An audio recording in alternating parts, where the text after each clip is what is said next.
everyone. This is Jeff Maverick Barrington from the Crofters Section 2, Astley Bridge League in Bolton, captained by my main man Simon Isherwood. We are league winners and we are listening to the weekly Dartscast. This is Alex and this is my impression of a 180. 180! Good night, everybody. Hello and welcome to a new episode of the weekly Dartscast in association with Darts Corner. I'm Alex Moss and joining me, he's back from his holidays just in time to celebrate darts coming home. It is the darts statistician, Burton, DeWitt. How was your holiday and how are you doing?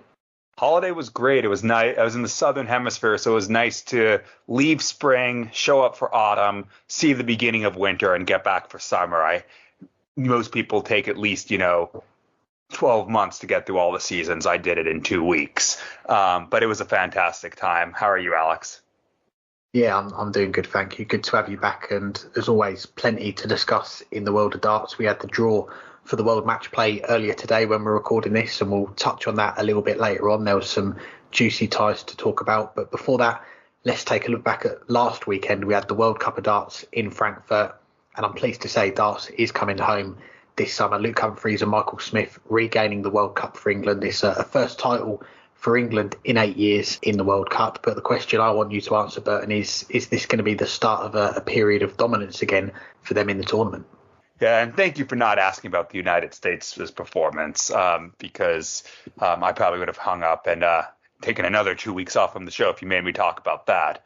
But, I mean, on one hand, darts is becoming more global, and the number of players capable of performing at the level of the top English and Dutch players is for around the world is increasing. And, we saw in this World Cup some success stories that we never thought we would see. We did not think we would see Italy come within really come within missing a few darts in the 13th leg of that match from beating Belgium. They lost 8-7, but when it was 6-all, they had a slew of darts to break and take the lead. They could have won that match and made the semifinals. We saw Croatia for a while just absolutely storm Austria. Austria was not playing poorly, but Croatia was averaging well over a ton for most of that match. Still ended up averaging 96 before losing out in a last leg decider. I mean, I think both of us actually, but I'll take the lead in having been the one talking up Boris Kursmark for some time. I do think he is substantially better than what his results have been. Some of it bad luck, some of it just not figuring out how to win matches when he's playing well. But he is a world-class player. I do think he's one of the 32 best in the world, and I think he's still improving. But we haven't seen as much about from Romeo Gabarek before that. But that team looked every bit as good in the matches we saw as England and some of the others, and they are the 13 seed. There's just so many teams now that are good enough, but the English team is great, and the English team very likely will be even better once Luke Littler gets in it. This past week aside, we won't talk about Luke Littler's poor week, but it's been a fantastic year. But he wasn't even in this team, even though he's arguably the best player in the world right now. We did have the last two world champions, though. We had Luke Humphries. We had Michael Smith.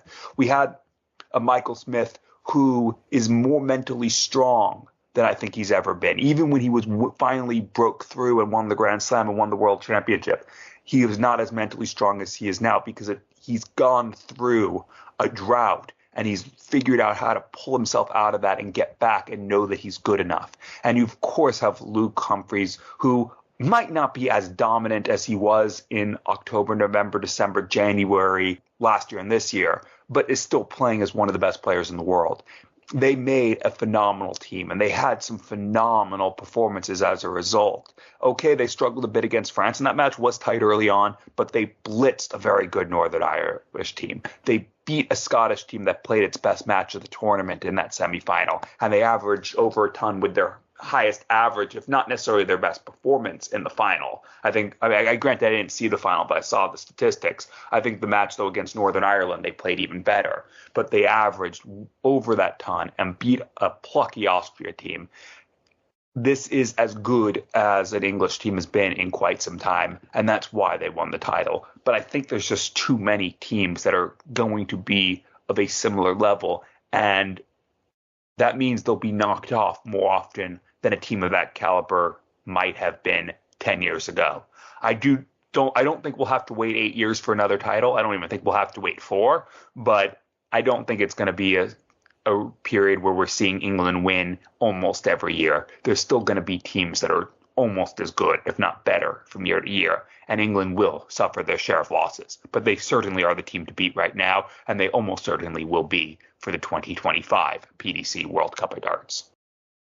Yeah, I think that's fair, and it would probably be easy to say straight after the event. We've just seen how dominant the English team were in the World Cup at the weekend, that, yeah, this is going to be the start of a dominant spell in the World Cup for England. They're going to win the next 2, 3, 4 World Cups, because looking at it, they were hardly troubled on their way to the title. They had that tricky first game against France that you mentioned, but after that, and really after a few legs of that France game, the winning margins they had across the weekend, 5 legs, 4 legs, 4 legs and 4 legs. And whilst we saw a fair few games in the tournament go deep to deciding legs or 1 leg short of going all the way, England were just a class above. And I think we were discussing a similar question 12 months ago when Wales won their second World Cup in, I think it was 4 years. That team of Gerwyn Price and Johnny Clayton, they looked a step above the rest last year on their way to winning that title. And it was a shame we didn't get to see Gerwyn Price team up with Johnny Clayton for that title defence last week. But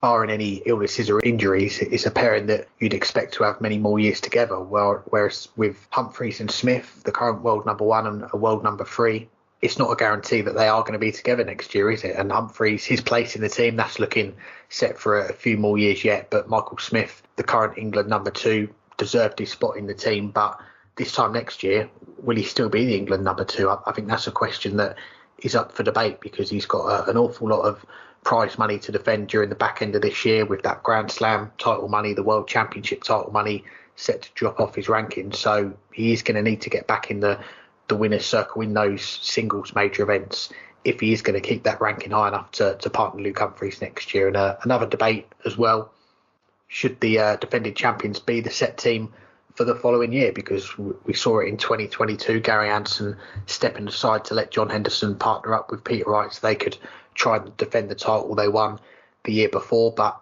for me, I can't see that happening if a similar situation was to occur next year. If Michael Smith was to be the England number 3 or 4 or 5 or lower, do you expect all those players above him in the rankings to step aside and let Michael Smith take the spot?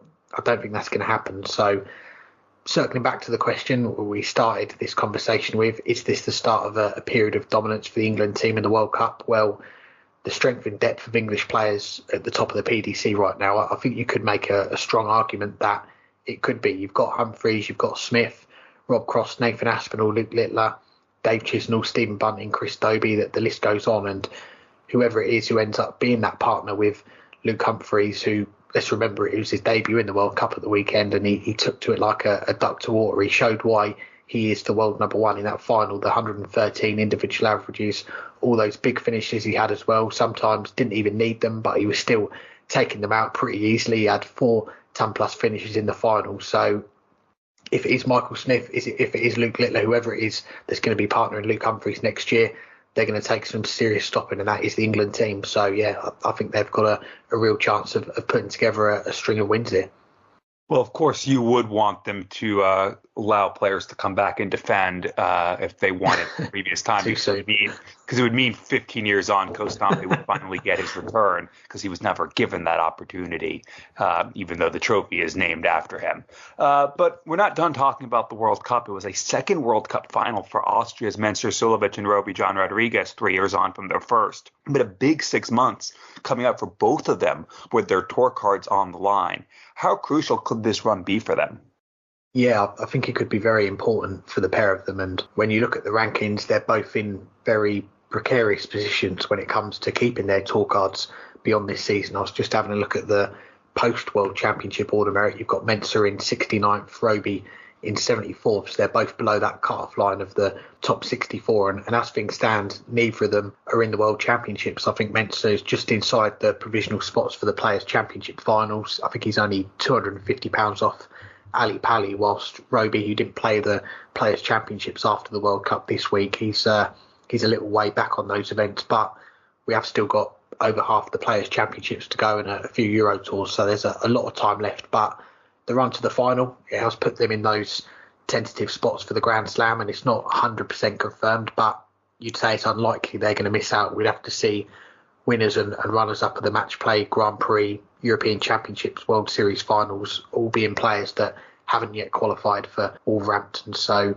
when you add on that minimum £5,000, that's for finishing bottom of the group in the Grand Slam. If you can win a game, you're probably going to finish third at least. That's going to give you an extra £3,000. So the money can quickly stack up. And let's face it, the run at the weekend, very few people were predicting it, that Austria would get to the final. But you look at the team, Mensah and Roby, they've made the final once before. It's a partnership that's worked well in the past, and we know the chemistry that these two have got together. They've been friends for a very long time, and when you see them on the World Cup stage, when they're tasting that success together, you can see just how much it means to both of them, and just being able to share those experiences together as well. And we just spoke about that England team that won at the weekend. We might not see Smith there defending the title next year. It's the same for the finalists, Austria as well, because it seems weird to say, but if Mensah and Roby drop off the tour, don't get their tour cards back, there's no guarantees that they're going to be in the World Cup next year. But getting to the final of the World Cup, it's not a ranking event.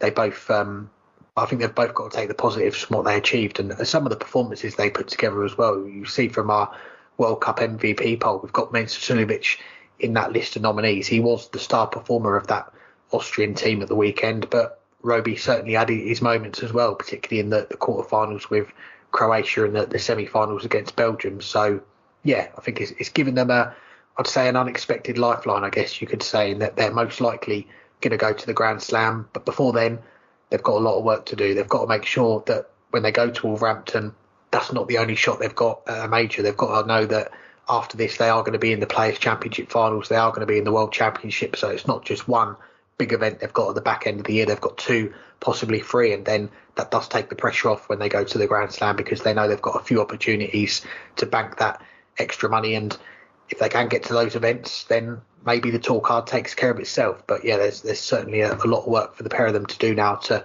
make sure that they are in that Austrian team next year. Yeah, obviously it was a very big weekend for both of them.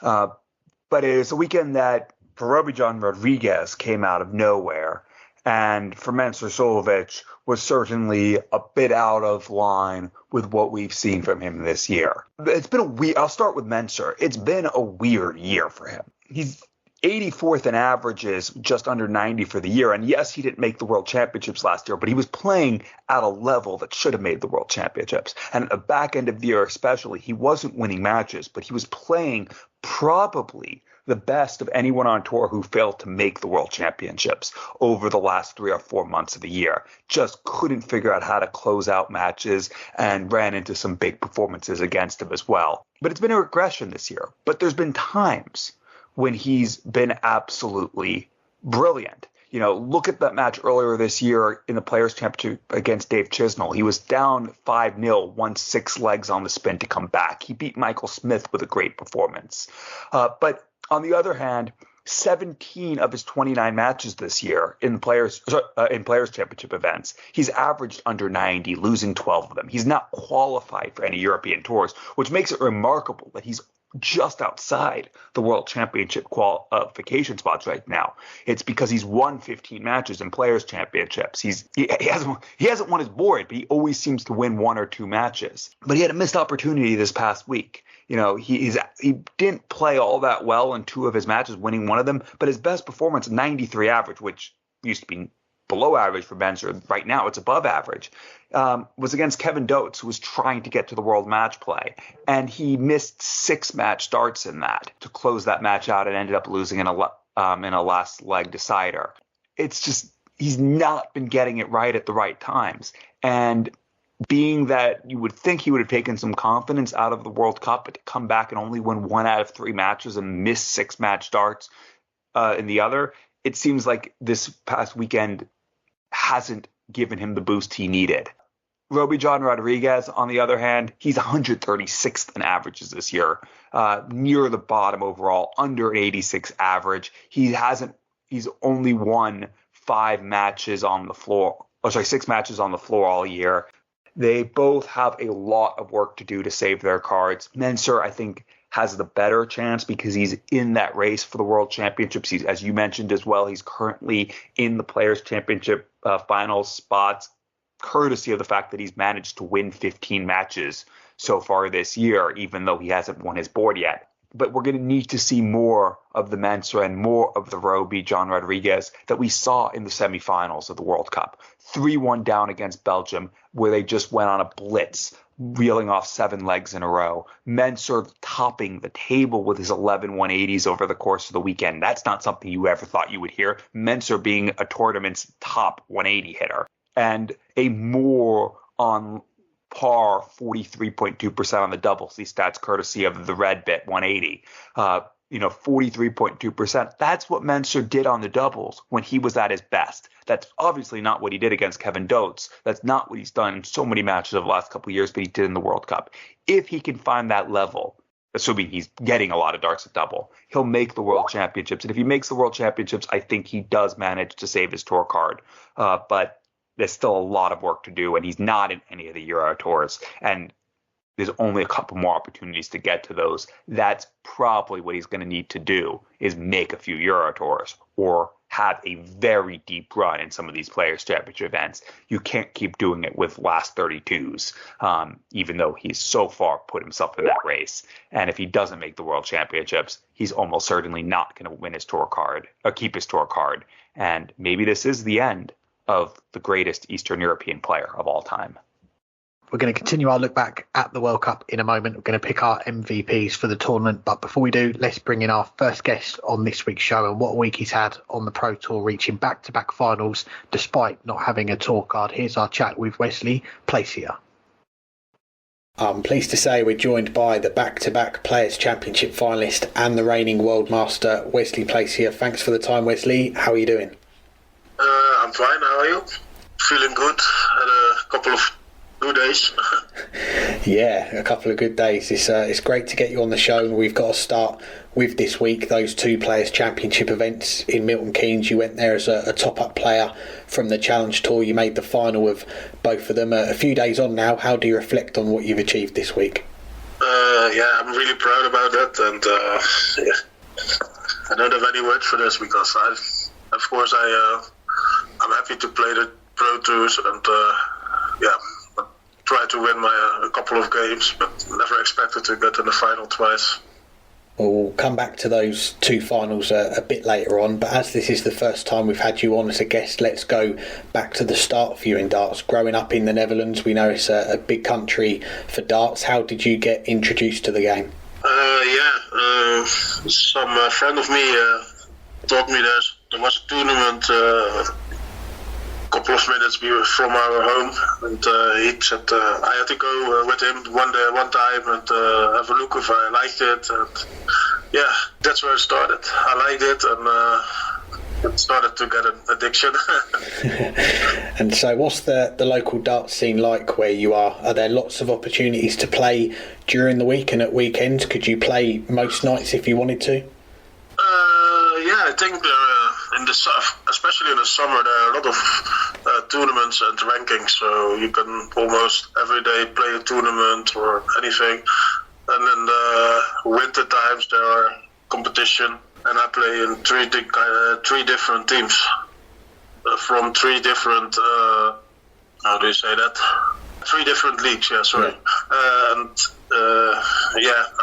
If it's, I play almost every week 2 matches in the winter, and sometimes 3. From being introduced to darts by your friend, going to a tournament, you get hooked on the game. When do you start to realise I'm actually quite good at this and maybe one day I'm going to play in professional tournaments? When did you start to think that could be a possibility for you? It took a couple of years because when I started, I was happy when I drove 60. And no, I think from 2015 maybe, 2014, I don't know. I was playing darts at a good level for 1 year, and then I broke my elbow. And I was thinking about going to national tournaments and international tournaments at that time. But after I broke my elbow, I had to start again and hope I could play. So after 6 weeks, I was in the hospital, and the doctor said that my arm was that I could do everything with my arm when it was healed. Yeah, he said maybe I could never stretch my arm ever. So that was hoping to play darts at that time. So after that, have you had any more issues with your arm, or has it been okay playing darts? No, it's okay, and I can stretch my arm, so I had no problems after that, thank God.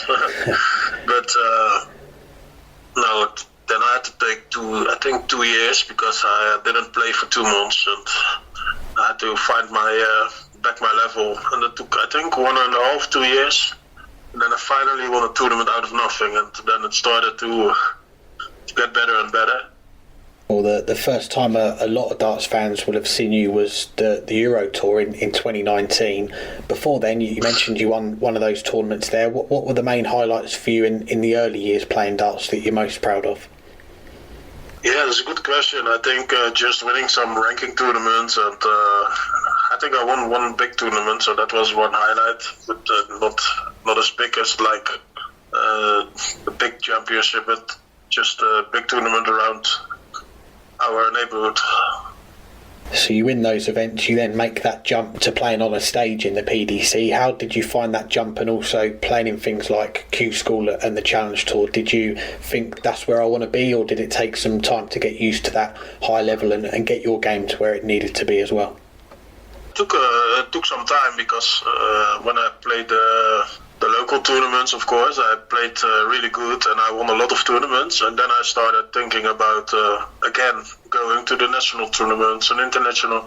But the first 2-3 years, I was so nervous when I played national tournaments and all this kind of like Open Antwerp, Open Dutch Open. I was really nervous, and at one moment I won the Dutch Championship, and for me that was something like a kickstart.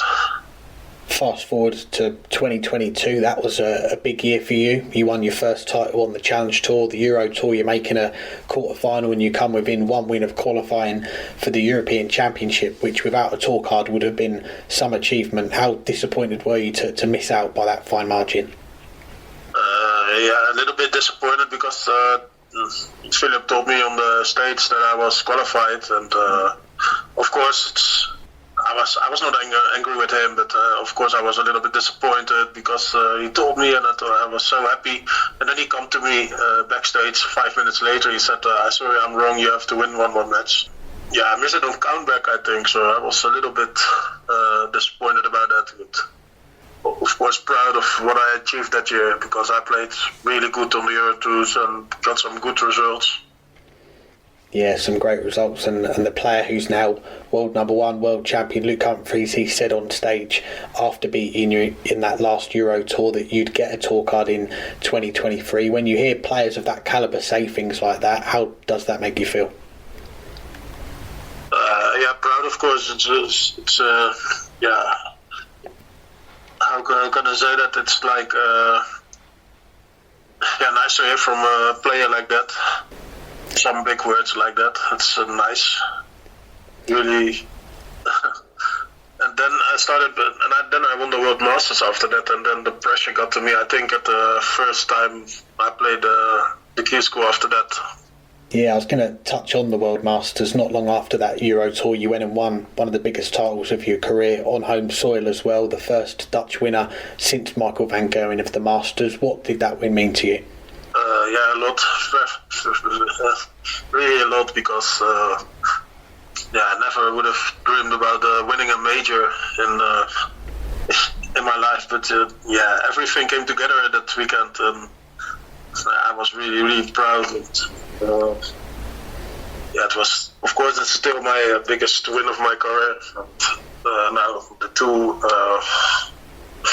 then I got the number one in the WDF one day as qualified for Lakeside. So yeah, couldn't ever dream about that.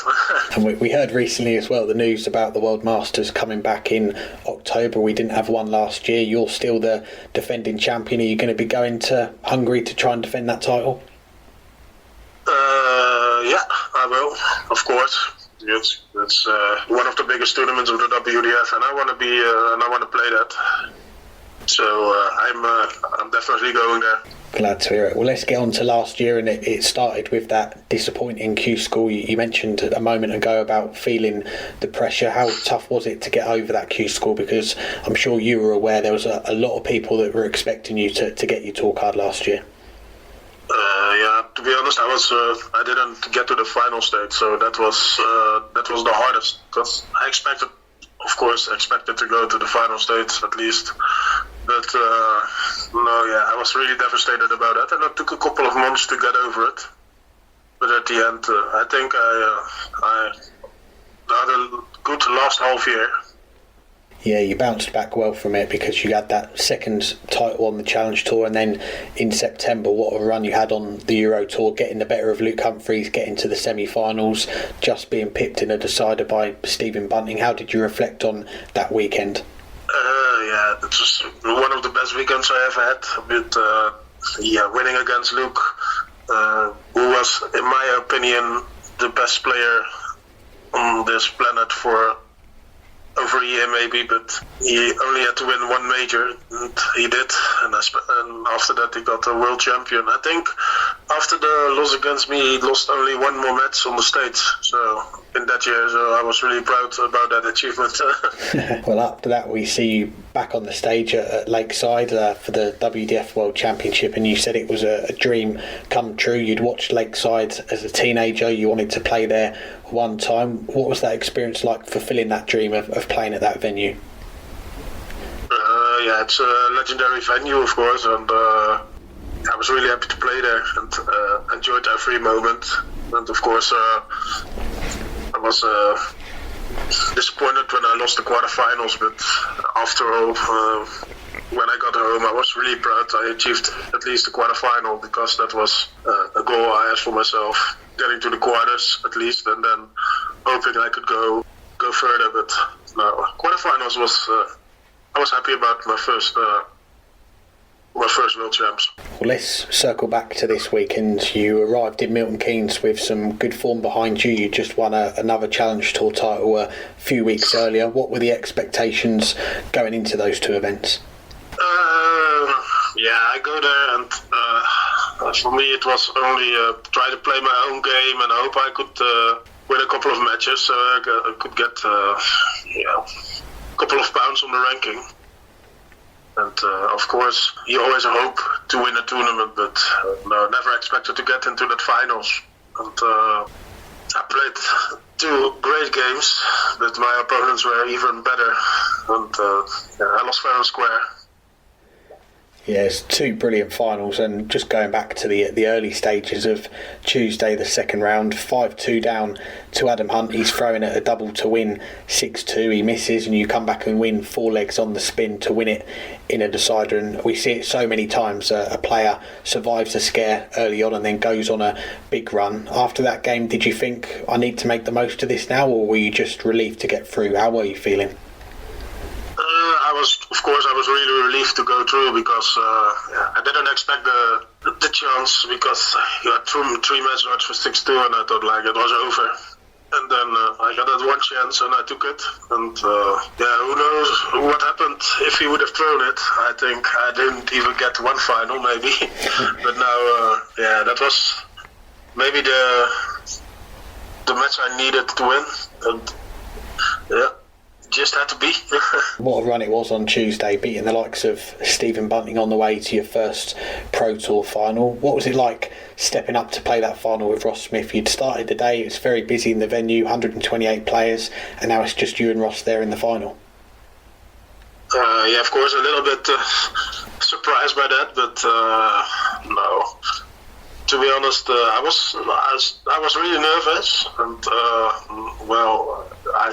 it didn't look like it, but I played really good in the final, and I was 5-1 down, and I thought I have no chance to get back because he was playing so good. He was hitting the 180s like easy, and I said to myself, try to get one leg, try to get two legs, show what you're capable of, and I made one big comeback, and unlucky I missed the match start, but no, I'm really happy with my performance. Yeah, it was a great final. Ross averaging 107, 9 180s in that game. You averaged 104 and some big checkouts in there to take it all the way. We come on to Wednesday then, and you make it to another final, 2 finals in 2 days. One of the highlights has got to be that comeback against Gerwyn Price, 4-2 down to win it 6-4. But I've got to ask you about the semi-final with Ryan Joyce. The commentators, they kept talking about there being some possible needle between you and Ryan. You were both celebrating the big shots. Was there anything in that, or was it just 2 players you were really pumped up and determined to win? For me it was a normal match, but I'm just playing my game, and he was not happy with me celebrating a 140 in the middle of a leg, and that's possible, and he started doing that too, and then the thing you have to do is keeping your head with the match and just do your own thing and try to win, and I'm happy I won the game, so I'm not sure what that was about, but yeah, you kept your head, you won the game, you're into another final, and another great final. You and Johnny Clayton both averaging over the ton, and one of the things I highlighted really from your 2 finals is just how many skin saving checkouts you were getting. You had 3 ton pluses in the final against Ross, 3 more against Johnny Clayton, 2 at the back end of the game on the bull as well, nearly a third one to take it even further. Johnny, he had some nice words to say about you after the final as well, so how proud are you of making those 2 finals and running those 2 players close? No, of course I'm really proud, and like I say, couldn't even imagine going there, and really proud. And then hearing these words from this kind of player, it's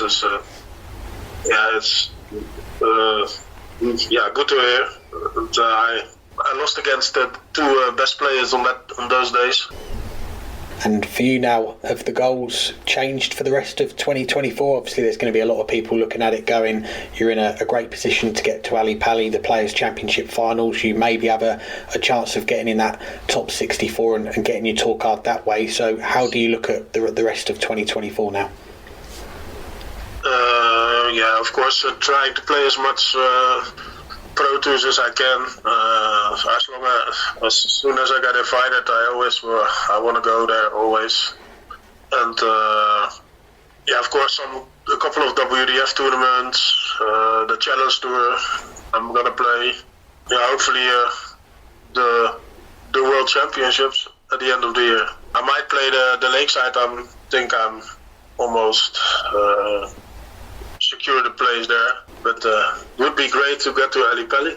We shall see. Well, we've got a few listener questions before we let you go, but just on your life really, we know that you work and play darts as well. What is it you do for work, and what is it like juggling the darts and work at the same time? Have you thought about going full time with the darts, or is that something maybe further down the line?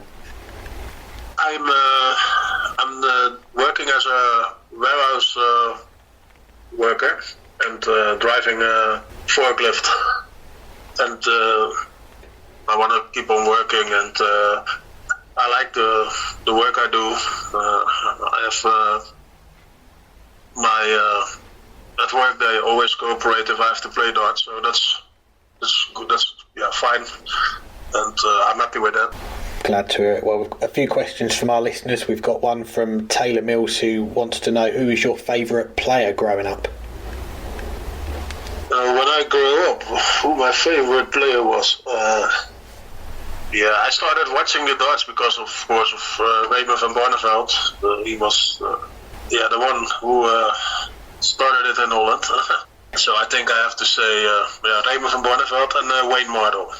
Good choices. And we've got one from HB who says, where is your favourite place to visit? My favourite place to visit?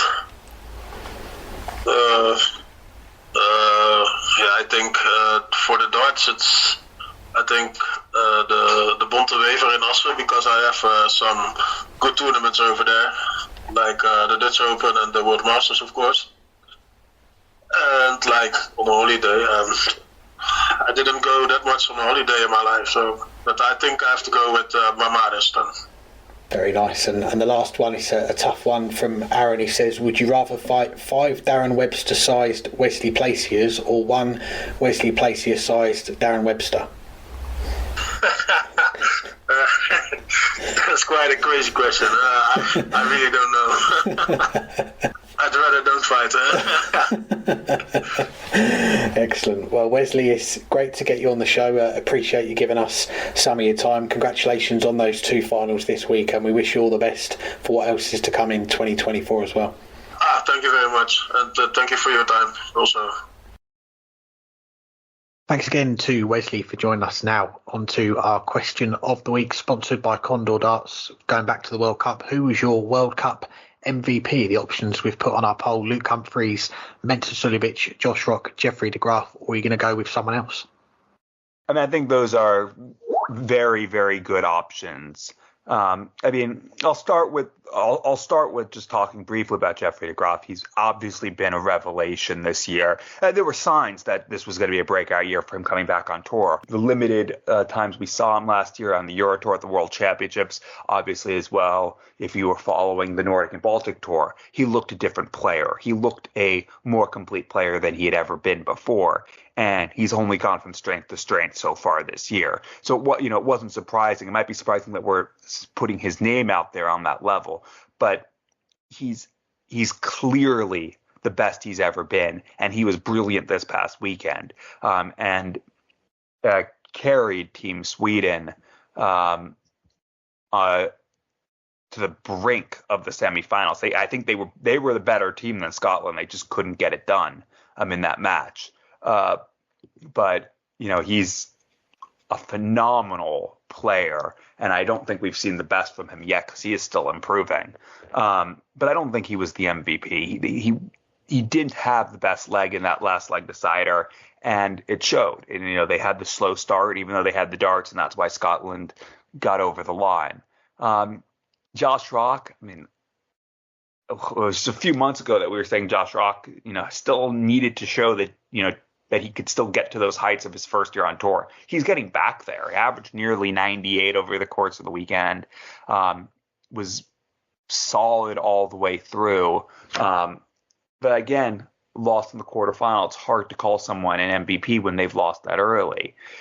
I think you have to say it's either Mensur or it's Luke Humphries. And being that England lifted the title, it would seem to push it in Luke Humphries' direction, but I'm going to go at Mensur Suljovic. But the main reason being he was captaining a team where he had all the pressure on him because Mensur wasn't playing great.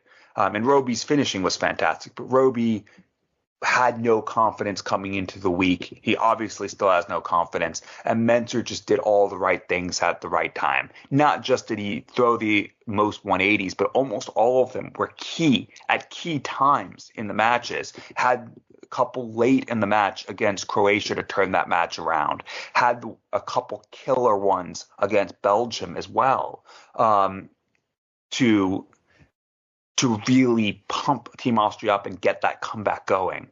Mensur hit at all the right times. Roby was brilliant on the finishing, but Mensur was just brilliant all the way throughout with his timing. The type of performances in terms of hitting at the right time that lifted him to number 5 in the world. Luke Humphries was the best player this past weekend, but he had a teammate who was playing at a very good level himself. And he had a player that he could rely on, even if Luke Humphries did do a thing wrong across the 4 matches. Mensur Suljovic had more pressure and did everything to get Austria into that position. So I'm going to go Mensur as the MVP, even if Luke Humphries was the most impressive and most complete player over the course of the weekend. No, it's a good choice. And I've got to say, I always like this question, something that we've done for the last few years now. I think maybe Sky or the PDC should bring it in as well. You've got with the football, the Golden Boot. I'm not sure if there's one for the best goalkeeper as well, and a team of the tournament, a World Cup MVP. could be a fan's vote or chosen by a panel, but we've got our poll, so we can have an unofficial World Cup MVP. And all the years that we've been doing it, it has been a player from the winning team that's won it. We had John Henderson 2021, Sam Whitlock 2022, and last year 2023, Johnny Clayton. This year, the options, as we've said, Luke Humphries, Mensah Suljovic, Josh Rock, Jeffrey de Graaf, and so far on our poll, which you can go and vote on, it's going to be open for the rest of the week. But that trend looks to be continuing. We've got Luke Humphries on 38%, Mensah Suljovic 23%, Jeffrey de Graaf 23% as well, and Josh Rock on 16%. And lots of our listeners getting in touch as well with some other options. Dart Freak, Jacko going with Romeo Gerbovac from Croatia, David Gannon saying Massimo Dalla Rosa from Italy. And before I make my pick, just a few honourable mentions for players that didn't make the cut. And it is hard because on Twitter you can only put 4 options in the poll. I'd love to have been able to put a few more names on there, and some of the names that we were getting when we asked for players to put into this poll, we had the Chinese Taipei team. You heard from one of them last week, An Cheng Lu, him and his partner Pupo Teng Li making history, the first team from Chinese Taipei to play in the World Cup, and it was a big stage debut for the pair of them. But you couldn't really tell from watching them in the group stage, particularly Lu, 97 and 107 individual averages, that 1-3-2 finish on the ball during that crucial group game with Ireland, which they won to get through the group stage. The Italian team definitely deserve a shout out as well, with Torretta and Dalla Rosa. If you think back to last year, Italy went into the World Cup, they hadn't won a game before they got a win in the groups last year. This year going even better, topping their group, knocking out Australia in the last 16 and then coming very close to knocking out Belgium in the quarters as well. But I think for our 4 options on the poll, all very worthy winners. Josh Rock and Jeffrey de Graaf both impressed on debut. Mensah, we've spoken a lot about him on the show this week, but great to see him playing well again on the stage. But you went with Mensah. I'm going to go with the obvious pick. I'm going to go with Luke Humphries, because England, they've had some strong teams in the past at World Cup since Phil Taylor and Adrian Lewis, but they've not been able to get their hands on the trophy again. They've had a final, they've had some good runs, but Luke Humphries comes in on debut as world number 1 world champion. The pressure, I think it was on him, because it's an event that he's wanted to play in for a long time, to put on that England shirt, and the final day, 96, 99 and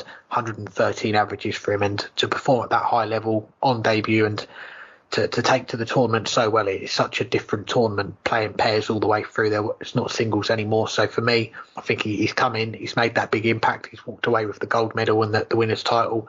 Luke Humphries is the World Cup MVP.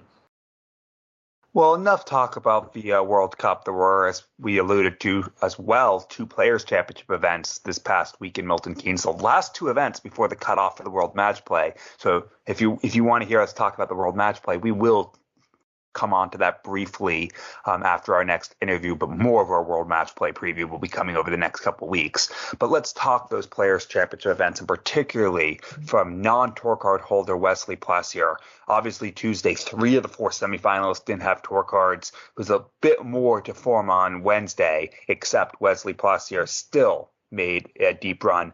Finals on both days. Is now his time to finally get that elusive tour card. Yeah, you got to say yes, haven't you, after what we've seen this week? And you heard from Wesley on the show earlier. Great to get him on and hear him talk about those 2 runs in more detail. But wow, what a few days it was for him. Back-to-back finals, and look at what he's taken from his opponents in those 2 finals to stop him going away with those Players' Championship titles. Tuesday, Ross Smith, a 107 average, 9 180s in that final, and Wesley Plaisier himself averaging 104 in that game, by the way. Then on Wednesday, Johnny Clayton throws a 106 average to deny Plaisier, who again tops that 100 mark for his average in that final. So he was very close to joining that short list of players to win a PDC ranking title without a tour card since the tour cards have come in. But what Wesley does do, he does join an even shorter list. Just him and Krzysztof Ratajski, the only 2 non-tour card holders to reach ranking finals on back-to-back days. Ratajski, he did win both the titles when he made 2 finals. That was 2018. Plaisier, as we've said, falling short in his 2 finals, but take nothing away from him. To make finals on consecutive days nowadays, it's a remarkable achievement. Ryan Searle got to the final of the first 3 Players' Championships this year, but since then, I think it's before this week, it was something like 17 different finalists from the next 9 Players' Championships. So it shows you that players getting to more than one final is something that we're not seeing very often this year, and that's exactly what Wesley did, get into those two finals, and it could have been completely different. You go back to early on Tuesday, the first event of the week, second round, 5-2 down to Adam Hunt. Adam Hunt's throwing for double 16 to close out a 6-2 win, misses. Wesley wins the next 4 legs, comes through, and we've seen it so many times in the past. A player gets that little bit of luck, that rub of the green early on, players missing match starts against them, and it's a let-off, but they make the most of it. The run snowballs from there, the wins keep coming, the confidence continues to build, and all of a sudden they're making these latter stages, winning titles or making finals. And I managed to catch both the finals. And I've got to say, one of the things that caught my eye watching Wesley Plaisier was just how many times he went to the well and pulled out a skin-saving finish. The game against Ross Smith, he had a 1-4-4, a 1-6-7, I think it was a 1-2-7 as well. The next day, the final against Johnny Clayton, a 1-6-1, 7-3 down, a 1-2-1, a 1-2-2, back-to-back 12 darters, both legs on the bull as well, to close to 7-5. And he even had a dart, I think, for the 1-1-3 to keep the final going in that next leg. So we can see he's a player that's never truly out of a leg, and that is an excellent trait to have. He's always got that big finish in the locker. So where does it leave him? Well, we've got 2 finals that he's got, 20 grand on the rankings. It's a big chunk of money, which is giving him a real shot now of maybe cracking that top 64 without a tour card, because he should be in most of the Players' Championships for the rest of the year. He can cement that place at Minehead and Ali Pally. He's got a great chance of not having to rely on the Challenge Tour, where he's pretty well placed on that 5th place. But Q School as well next year is an option. But back-to-back finals on the Pro Tour, that does show that he is one of the best 128 players that we've got. But he's not got the tour card, but I'm not sure how long it's going to be until he does. I think it's very likely we see him with a tour card in 2025. Now, whether that's the top 64 he gets in this year, whether that's the Challenge Tour this year he gets into that top 2, or it is the lottery that some people call it with Q School next year, yeah, I'm pretty sure after what we've seen this week that if he carries on, Wesley Plaisier, he will be in the Players' Championships again next year, but he will have that tour card. I think there's a very good argument that Wesley Plaisier is the best player, at least who played Q School this year in the world, who doesn't have a tour card. And I think we talked about that at the beginning of the year. I can't recall whether I had him on my list or you had him on your list of people that we thought would win a tour card at Q School, at least that we named, but I'm sure we both thought that he would, even if we didn't mention him, since we limited ourselves, I think, to 6 total players, 3 at each. But we certainly both thought that he would or was likely to. And he fell just shy. He was the 4th highest average at Q School of the players, at the second stage of Q School, that is, of the players who didn't win a tour card. And the 3 ahead of him, all marginally, were Stefan Belmont, Connor Scott, and Daryl Pilgrim. And we haven't talked as much about Stefan Belmont, but he's done well when we've seen him this year. Connor Scott and Daryl Pilgrim, obviously, we've talked about before. Connor Scott made a final in the PDC last year. Daryl Pilgrim is the other player in that conversation for best player in the world who doesn't have a tour card. So, those were the only people who had higher averages than he did at Q School that didn't end up winning a tour card. And he's only been better since then. He's averaging just shy of 95, 20th in averages across the 8 Players' Championship events he's played. That's over 4 points above his Q School level. And he did those 2 days at a completely different level from one day to the next, which shows that he's able to win when he's playing brilliantly, and he's able to win when he's off his best game. And that's what the best players do. On the first day, on Tuesday, he was absolutely phenomenal. Every single match was above, except for his first, was above his seasonal average. And his first match was just a fraction below, 94.77 compared to 94.91, which is his seasonal average. 4 matches over the ton fairly comfortably. And missed 1 dart for the title in what was probably the best final since the first weekend of Players' Champion, or first set of Players' Championship events at the beginning of the year, when Luke Littler won his first title. Ross Smith was untouchable in that match, but so was Wesley Plaisier, and that's why in the end they both got match darts.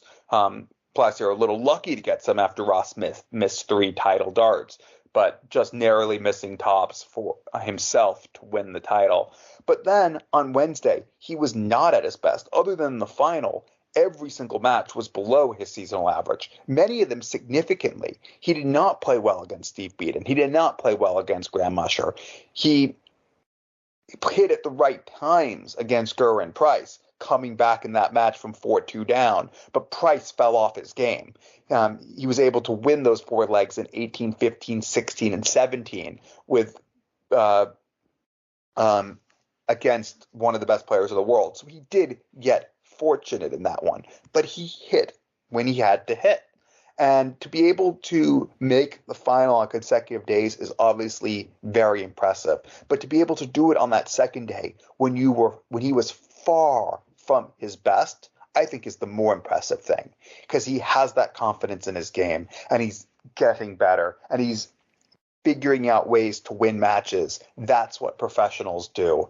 I expect him to get a tour card. As you said, whether it's through getting into the top 64, there's a lot of work to do, but if he keeps making the final of every Players' Championship event, he's going to do that. But whether it's through that, whether it's through the Challenge Tour, whether it's through Q School, he's just too good of a player not to. He's unquestionably one of the 128 best players in the world. I think he's also shown that he's probably one of the 64 best right now. And the more he plays against the best, the better he's going to get. If he doesn't have a tour card next year, well, he'll only have himself to blame, but it would be a very big surprise.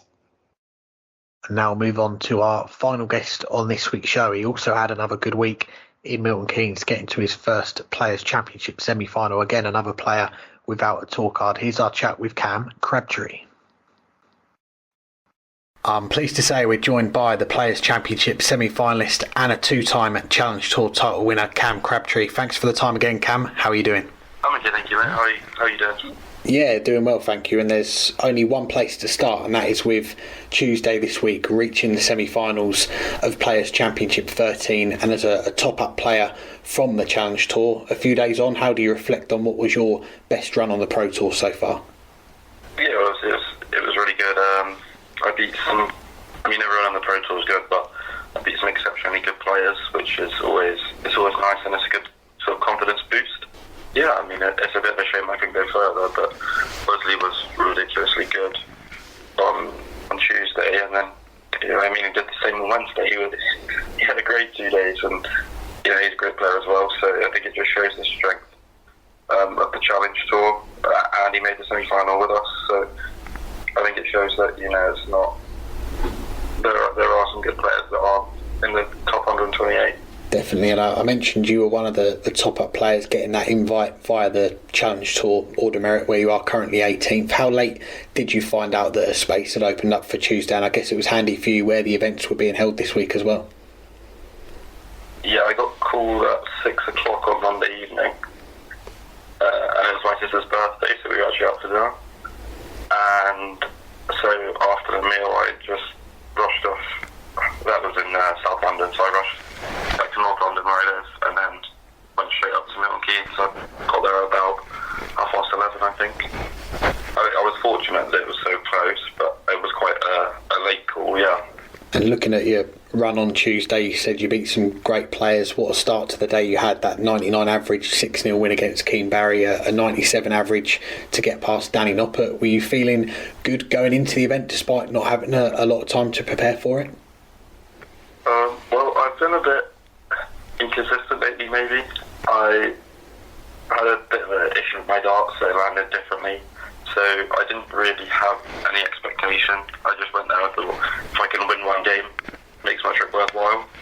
I played against Keane, and Keane's been amazing this year, especially on development tour. I played him on the development tour, and I think he beat me 4-0, averaged about 107 or something. He's been brilliant, so I thought, look, just try and get into the game, whatever. Thankfully, I was on it from the start, and Keane didn't play like he can.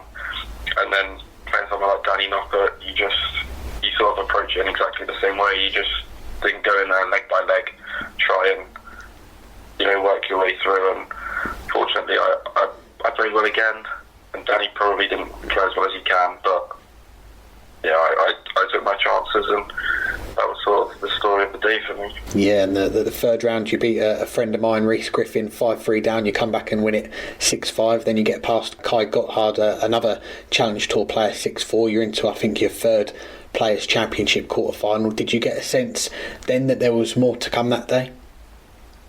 Well, when I woke up that morning, I said to Owen that I was going to make the quarter-final. And then I was in the quarter-final, and I was like, all right, well, you know, I kind of did what I said I was going to do. So, just sort of see how it goes. And I think it was my worst game of the day against James, but I took out, I think, 2 ton-plus finishes after he'd missed at least a dart double.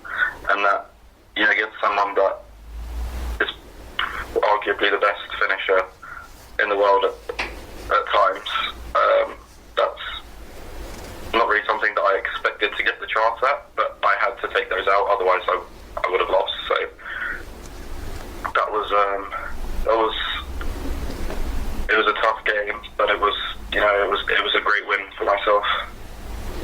Definitely, yeah. You did to James Wade what James Wade has done to many players in the past. You're into that first semi-final, and as you mentioned, it was Wesley Plaisier who ends your run on Tuesday, 6 legs in a row from 1-0 down to pull away. He ends up making those back-to-back finals that you mentioned. For you, when you left the venue, what were the overriding emotions that you had after the day?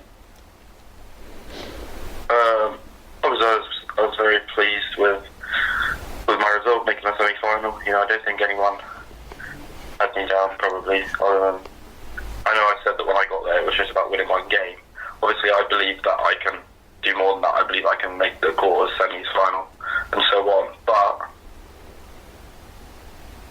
realistically, with the time I was given to get there and stuff, I was just looking to win one game and sort of make the trip worthwhile.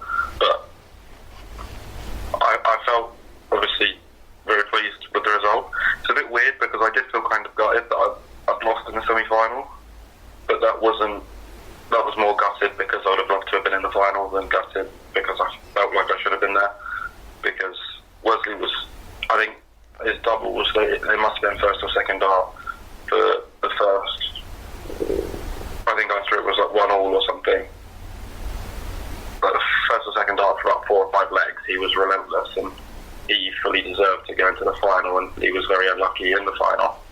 And then it was a waiting game for you to see if you'd get a spot in Wednesday's Players' Championship. How close do you live to the venue? Did you stay on site just in case, or did you head home after the semi-final finished? You know, I stayed over. I was room sharing with Owen Bates, so we stayed, and then I went in on Wednesday because I was first reserve, and I think it was Luke Humphreys I was waiting on to see whether he came, and he turned up like 15 minutes before the sort of like cut off, if you will, the registration, end of registration. So he came in and he was like, I woke up late, I nearly didn't make it, and they were all like, oh, well, you kicked Cam out. It was quite funny. He told me that I owe him 10% of my winnings from Tuesday, which I'm sure he doesn't really need. So yeah, you get to the venue, you're practicing, and you're not seeing Luke Humphreys turn up, and then he turns up 15 minutes before the registration closes. I'm guessing that was a bit of a kick in the teeth, but on the flip side, you'd had a great run on the Tuesday getting to the semi-finals, so it'd definitely been a worthwhile trip for you. Yeah, it was. I always thought Luke was coming, because I mean, if he wasn't, he would have probably said so. So it wasn't really, I kind of already had in my head that he was coming, so it wasn't so much gutting when he turned up. It meant that I couldn't, you know, go through a 74 average and lose first round and sort of ruin the 2 days for myself. So I was quite happy with, you know, I only got to play the 1 day, but I made it count, and you know, if I'd have done a bit better throughout the year on the Challenge Tour, then I would have played on the Wednesday, so that's only really my fault for not doing enough throughout the year. But that's for me to sort of put right in August, and then try and ensure that I'm in more Players' Championships for the rest of this year. Definitely. Well, regardless of missing out on that event, Tuesday's semi-final was another milestone for you. And I remember when we last had you on the show early in 2023, we were talking about your journey from picking up darts during lockdown just to pass the time. You were averaging in the 30s and the 40s. Now you're a PDC title winner on the Challenge Tour. You're making deep runs on the Pro Tour. Have you had any time to just maybe sit back and reflect on how far you have come in what's been a really short period of time? Yeah, I think it's really impressive. It's something that I should be proud of. But on the flip side, I feel like I still have a lot to do. They're all amazing achievements. I've done lots of good stuff, but I still want to, win my tour card, be playing all of the Players' Championship events as a tour card holder. Qualify for Euro Tours, trying to get into majors, things like that. So there's still a long way to go, but I think it's important that I do sort of appreciate what I have done, because there's a lot of hard work that no one really sees. Time just on my own on the board, hours all through the day, late at night, where other people maybe wouldn't be throwing, and I'm thinking, can I just hit one more 180, or can I do something more that everyone else isn't doing? And I think that's important. If I can keep doing those things, then maybe it will pay off even more in the future. Yes, a good mindset to have. And looking back at how the rest of last year went, you got a second title on the Challenge Tour. You then went into that final weekend in third place, right in contention for that tour card. You made a final at the start of that weekend, but just fell short in the end. How much different was that last weekend, with it being the weekend that the tour cards would be decided, and it all came down to those last few events? Yeah, it was great. Obviously nothing that I've ever experienced. It was quite odd. I lost in that final on the Friday, I think it was to Don Taylor, and I'm not certain, but I'm pretty sure if I'd have won that and had the other results I had, I would have won the tour card. But that Don was playing phenomenal darts at the back end of last year, which is why he's won his tour card, and I think he's the highest ranked new tour card holder, if that makes sense. I'm pretty sure he is. So there's no shame in losing to Dom, and then I felt okay over the weekend. The pressure I felt on the Sunday, though, in my first game, I never really felt pressure like that. I think that's helped me, though, because, for example, at Modus recently, when I've been in finals or whatever, I've dealt with pressure better because of experiences like that.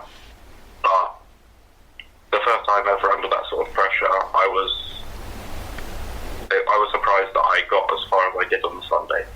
What we saw in the end, it was one of your good friends on the tour, Owen Bates. He made 2 finals on the last day to sneak into that second spot and get the last tour card. You said afterwards how proud you were of him. Just tell us a bit more about how this friendship came about. It was just sort of, we were playing all the same events of his development tour, and then I played that year on the Challenge Tour, Owen hadn't, and so none of his friends from the development tour were going. So he asked me about it, and I said, you should go, you're playing well. And then we sat together a bit at Q School. In the second stage that was, because the guys that had travelled up there from Devon had gone out. So we sat together during the second stage and sort of got to know each other a bit more. And then the Challenge Tour, we were in the evening, we'd go and grab food or whatever. It was, we just sort of started being in all the same places at the same times. And so we sort of just stuck together and went round together. And we're still the same now. I mean, he's in the Pro Tour as well as I'm in the Challenge Tour, so we don't see each other as much as we were, but it's still, he's still one of my best mates, and when I do get a call up to the Pro Tour, or sometimes he'll come down to the Challenge Tour, it's still the same. Glad to hear it. Well, as you are one of his friends, we've got to ask you, he currently doesn't have a nickname. He's had to ditch the Master. Have you given him any suggestions for a new nickname? Oh, I got loads of nicknames for him. Probably not any that I should say on here. But, I'm not really sure. I think it's something you don't want to just pick something out, fair. You want it to be something. Obviously, the Master, it was sort of a gimmick that everyone quite enjoyed, which is great. So you don't want to then go and replace it with something that's not very good, and then it kind of, you don't feel good about it. So I think it's important that he just waits, and then if something comes along, or he gets referred to as something and it sticks, then that's probably the best way to go about it. Very true. Well, back to you, and also last year we saw you get your own signature darts released by your manufacturer, Mission. What was that process like, having your own darts made, and then at the end seeing your darts go on sale to the public as well? Yeah, that was a pretty surreal thing. I think when you first start out playing darts, obviously your goal is to win things,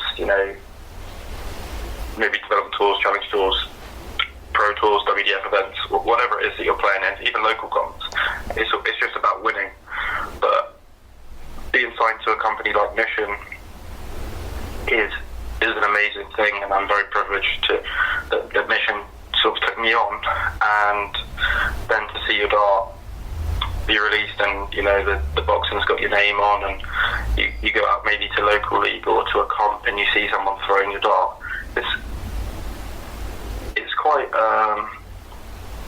It's quite impressive. It's something that maybe not many people get to experience. So to be able to experience that is really nice. And it's a big team of players that Mission has assembled. Many of them are on the tour, some others like yourself on the Challenge Tour, the Development Tour. What's it been like so far being a part of that team? Yeah, it's great. I mean, I get on with most of the Mission players. They're all nice guys. They're all good dart players. We're not always together. A lot of people sit in their management groups or their friendship groups, but they all get on. If someone doesn't have something, stems, whatever, and someone else has got some, everyone's willing to help you out. It's Mission have done a really good job of not just signing good dart players, but signing good people. I played, as you said earlier, Reese. I played him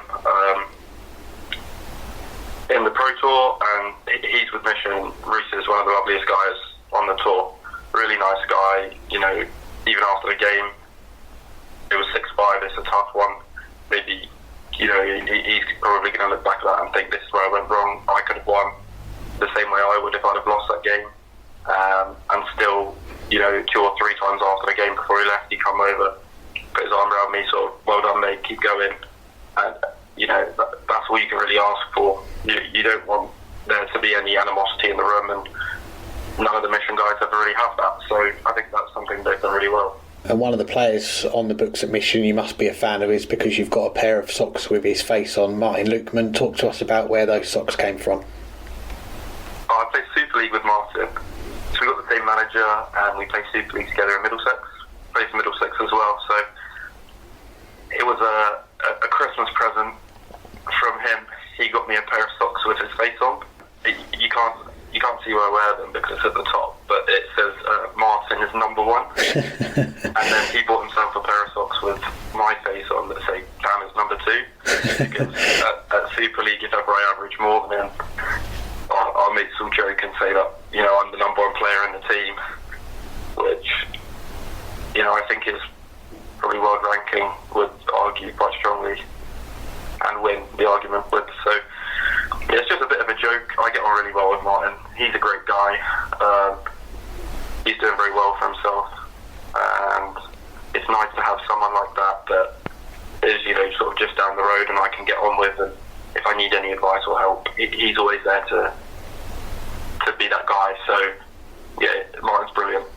And just a couple more looking at this year and looking ahead before we let you go. And you missed out on that tour card at the Challenge Tour last year and Q School this year, but you've still been very busy playing darts this year. I think around 150 games, and that's not including appearances for England as well. You've played in the British Internationals, the Six Nations. How special were those experiences, getting to pull on the England shirt for the first time this year?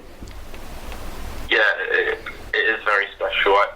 I wouldn't say that I was particularly patriotic maybe until I played for England, and now I put something up the other day as a review of the Six Nations, and it's like something happens when you put that England shirt on. I can't really tell you what it is, but there's just something that's so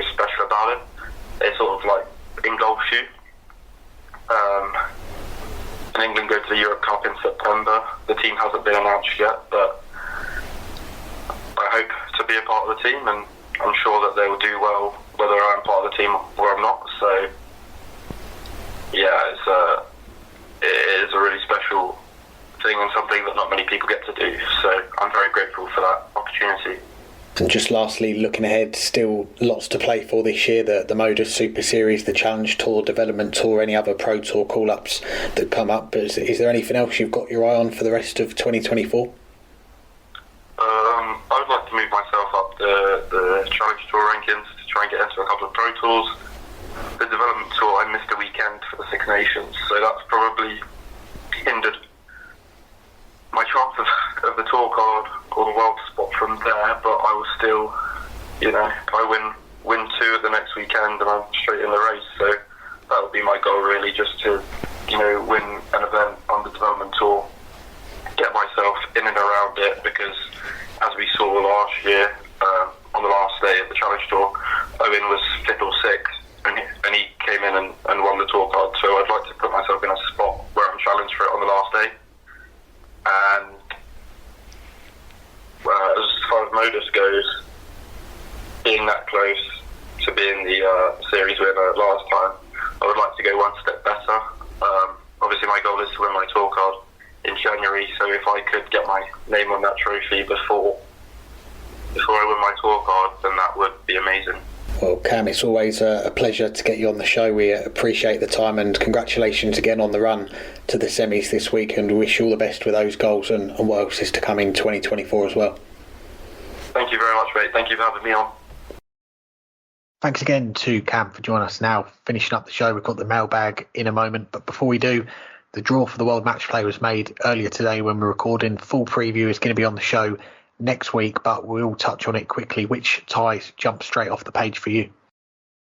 Well, I'm going to start with a trivia question. There's only one matchup where neither of the players has won a PDC major, including the World Cup as a major. Which of those matchups is it? No cheating. Whew. I wasn't expecting this, and the World Cup doesn't count. I'm counting the World Cup as a major. Otherwise, Damon Hatta's match would also be on there. The Masters, are you counting that as well? Yep. I should know this really. It's got to involve Dave Chisnell, hasn't it? So I'm going to go Dave Chisnell. Who's he got? Christoph Ratajski? Yep, and that's because he's the only player in the top 16 who hasn't won a major, so that's the dead giveaway. So good job there. We got there. But of course, even that match does have a major winner, since Ratajski is a former Winmar World Master. But it is amazing, even that aside, because obviously if the entire top 16 other than Dave Chisnell has won majors, every match other than possibly his is going to have a major champion. But we still have 6 matchups of major winners. We have 10 matchups where both players, by 6 matches, I mean both of them are major winners. And we have 10 where both of them have won stage events in the PDC. Because you look like, of course, Riccardo Pietracco, even though he's not won a major, he has won a Euro Tour. So 10 of the 16 matchups, they both won stage events in the PDC. It is just a phenomenal depth of talent, and that's what this field shows. But I'm going to quickly mention 5 matchups. I'm not going to go into the detail on them because we're going to have plenty of time to talk about them. But there are 5 matches that stick out even amongst among 16 matches, all of which you can make an argument for in one way or another. I mean, some of them, I think some players are struggling a little bit more right now. Like if Rob Cross, Jan van Veen, if this were 3 months ago, I would have said yes, please. But right now, Jan van Veen is struggling a bit. Rob Cross looks like one of the best players in the world. You would expect that one to be one-sided. But there's 5 matches right now that I think are great. Stephen Bunting, Ryan Joyce. Ryan Joyce having the 12 months of his life playing the best he's ever played, but so is Stephen Bunting. Johnny Clayton, Raymond van Barneveld. Clayton winning the title on Wednesday. Seemingly now it's back to where he was a year ago, even if he's not yet back to where he was 3 years ago, but a year ago he made the final here. Going against Raymond van Barneveld, who I think is the best he's been in a decade. Raymond van Barneveld was... his last few years in the PDC was not as good as he is now. He's rolled back the clock. that is a tough first round match. Ross Smith against Josh Rock. Obviously, Ross Smith has never been better, even when he won the European Championship. But Josh Rock also, like we said earlier in the show, or at least I said earlier in the show, he's getting back to where he was 2 years ago. He was brilliant in the World Cup, and I think he is in every way ready for that big major breakthrough. Michael Smith, Gary Anderson, I don't think I need to say more than that. Michael Smith just won the World Cup. Gary Anderson is a world beater on the floor this year. The only player averaging over 100, nearly 3 points ahead of anyone else in the Players' Championship so far this year. At some point, it's going to click on television, certainly, for the twice world champion. But then, you know this one's coming. Everyone knows this one's coming. Michael Van Gerwen, Luke Littler. I'm not going to say anything more because, well, come on. Yeah, what a tie that is. You've missed out the one that I was going to mention first of all, which is Peter Wright against Andrew Gilding for me. And no, in all seriousness, I do like that tie. You've got the East Anglian derby again, but yeah, you've got to say Michael Van Gerwen against Luke Littler is the tie that jumps off the page first from the draw, and what a draw it is. I think all 16 of the seeds would have been watching the draw unfold earlier today going, please do not pull my name out with Luke Littler.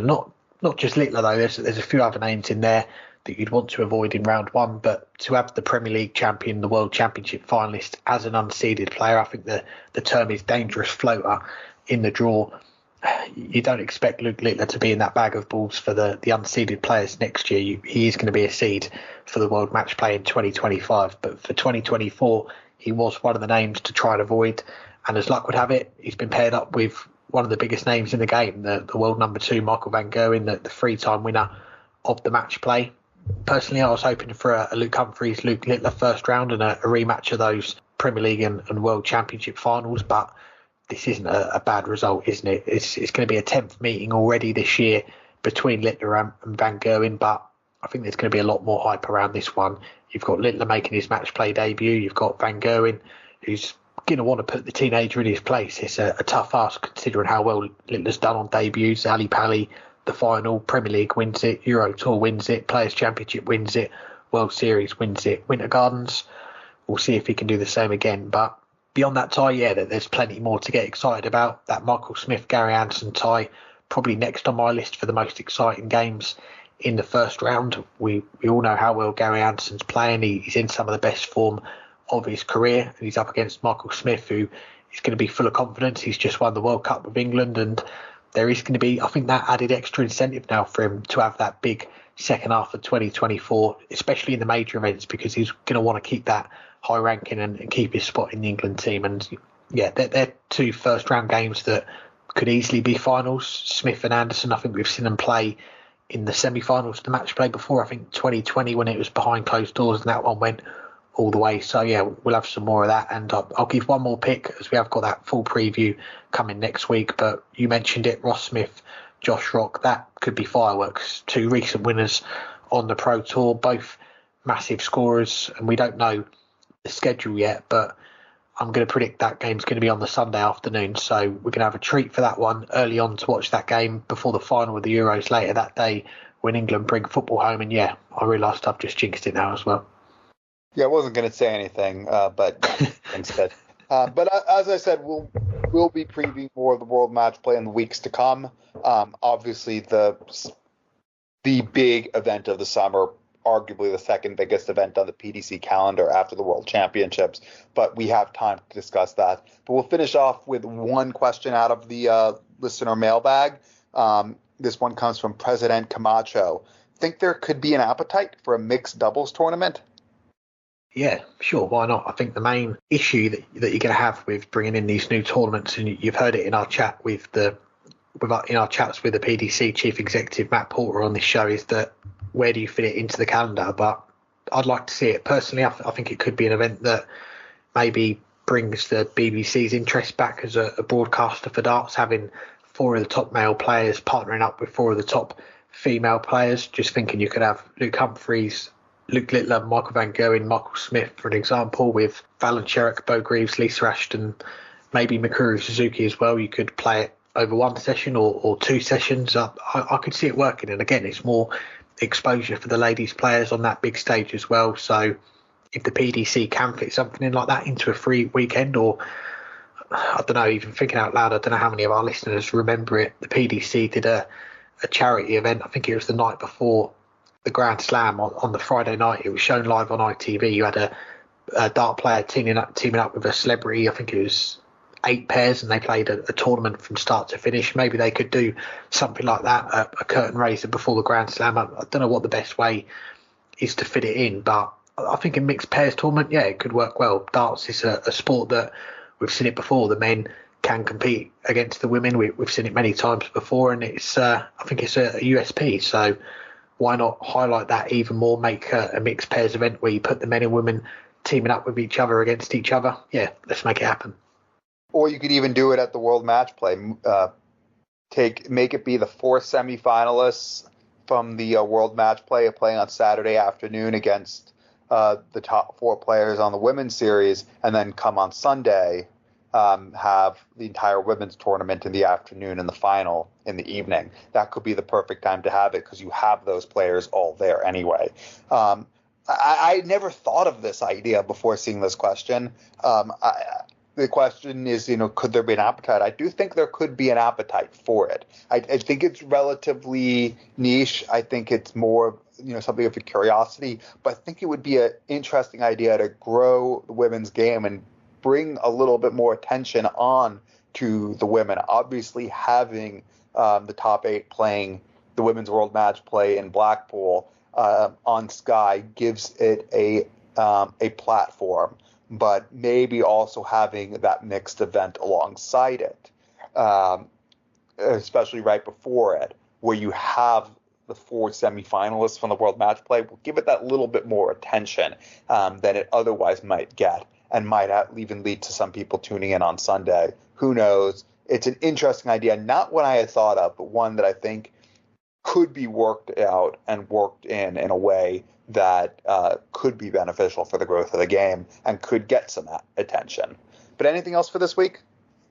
Well, I've got to say a few thank yous. Thank you to our guests for joining us, to Wesley and Cam for their time. Thank you to our sponsors, to Darts Corner, Condor Darts and Quiff for their support of the show. For all your darts equipment, head on over to Darts Corner and Condor, links in the description. If you fancy a flutter on the darts, Quiff is the place to go. You can download the Quiff app on iOS and Android, or just go to their website and you've got the chance to supercharge your odds with Quiff. We should have Jack from Quiff on next week's show to run through some of the odds for the match play. We should have the return of the weekly Dartscast parlay as well, a chance for you, Burton, to redeem yourself. Well, redeem Matthew Kiernan, who made your picks on last week's show. But remember, if you are having a bet, 18 plus, T's and C's apply. Please gamble responsibly. BeGambleAware.org. And just lastly from me, thanks to everyone for listening. We appreciate the support. We're going to be back next week with our match play preview show. We're almost there, 9 days of darts in Blackpool to enjoy. But Burton, I think this is probably the week, as we are still a week away, for your sign off. It's going to be more relevant than ever. So for our listeners, I'll leave it to you. All right. Well, since you're deferring to me, I was going to say a couple things, but I'm not going to say anything. I'm just going to say my sign off. I think you should all just hang tight.